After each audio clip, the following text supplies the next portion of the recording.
Hey, we're the Godsell family. I'm Paul, my wife Janet, and our 2 teenage kids, Wyatt and Peyton. And we can't forget our adventure dog, George. We recently made the big decision to trade our traditional bricks and sticks living for a full-time RV life on the road. In this video, we go see the fort that Lewis and Clark built when they reached the Pacific Ocean. We climb to the top of the Astoria column and start our adventure at an epic shipwreck at the mouth of the Columbia River. So come join us as we go see the mountains, go see the ocean, go see the desert. Well, you get it. It's all a lot of fun. Come join us. This is GoSeeDa.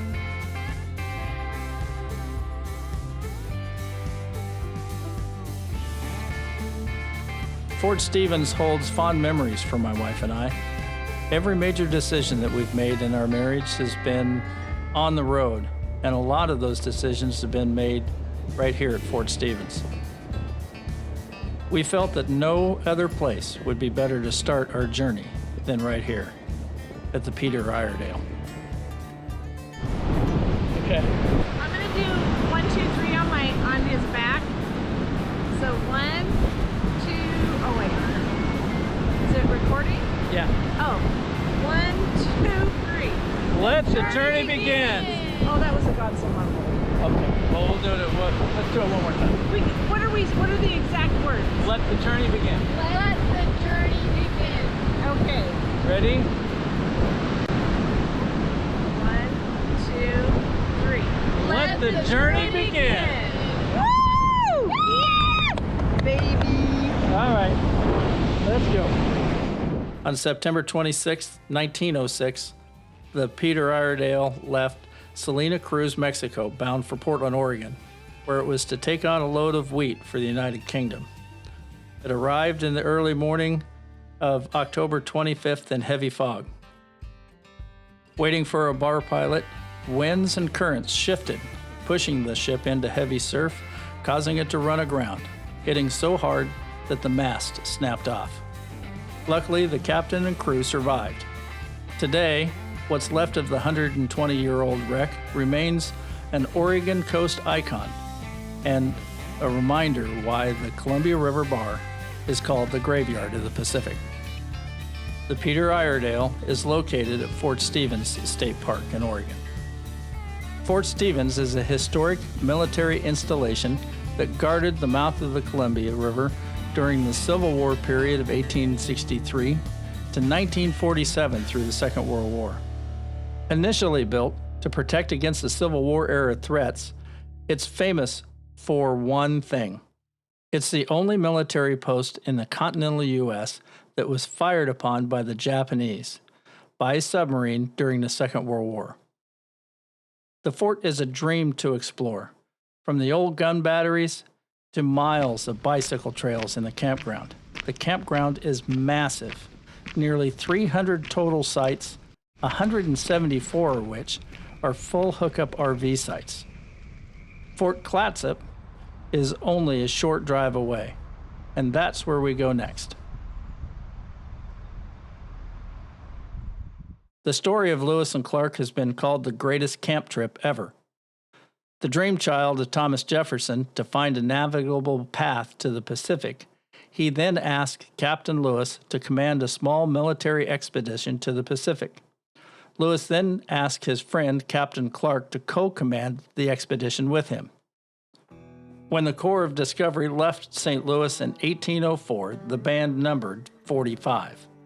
After wintering with the Mandan Indians until the spring of 1805, Lewis and Clark sent back 13 men with journals and samples gathered in the first year of the expedition.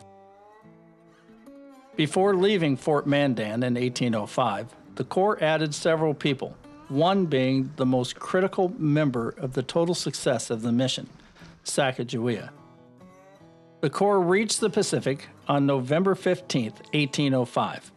It's here on the south side of the Columbia they built Fort Clatsop.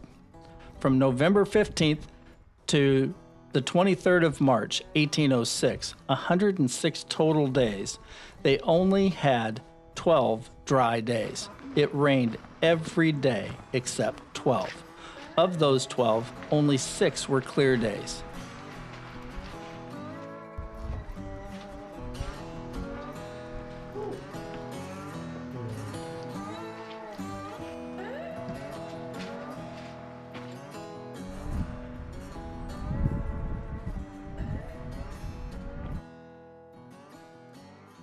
Lewis and Clark's entire journey is filled with fascinating stories. I highly recommend Stephen Ambrose's book, Undaunted Courage. He takes you from Jefferson's inception of the mission to its conclusion, returning back to Washington, D.C. and beyond. In 1811, John Jacob Astor founded the Pacific Fur Company, which established the first U.S. settlement on the West Coast, now Astoria. The Astoria Column was built in 1926 to celebrate the company's history, and that's where we go next.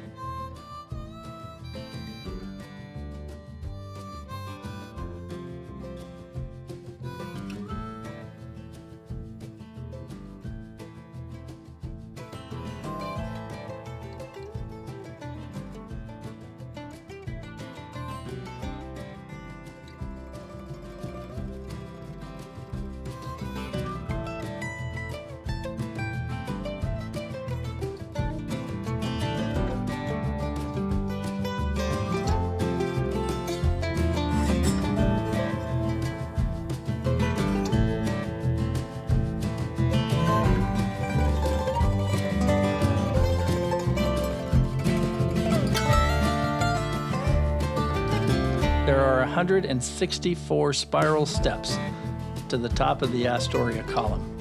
The climb will take you to a height of 125 feet and a 360-degree view of the Pacific Ocean, the Columbia River, and the mountains beyond.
This is going to show up, but there is a bald eagle right there in the top of that tree. What a deal. Looking around this way. Wouldn't that be easier? Also kind of scary. Oh my God. Astoria is full of cool places to eat and shop. The Columbia River Maritime Museum is one of those must-see locations. It was under construction when we arrived. It's an expansion project that's going to double the size of the Maritime Museum. There are many things to see there, one of which is the Columbia River lightships. The lightships were a navigational aid in the mouth of the Columbia for nearly 90 years.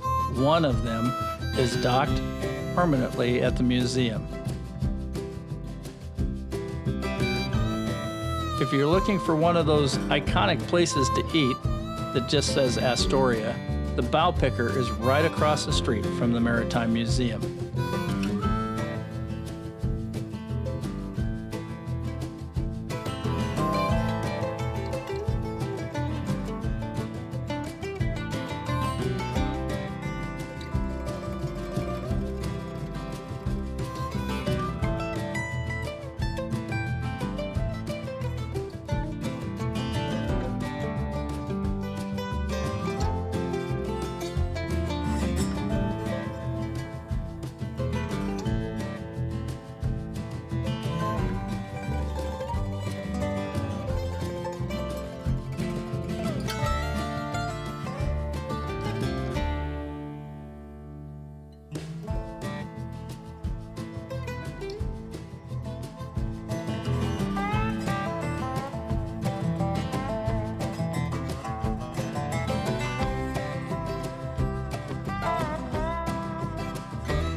Join us next time as we travel further down the Oregon coast to go see the cheese factory and a marine life center as weather turns nasty and we have to make a major repair in the storm. Don't forget to give us that like and subscribe so you can keep up with our journey. Thanks for watching. We'll see you next time.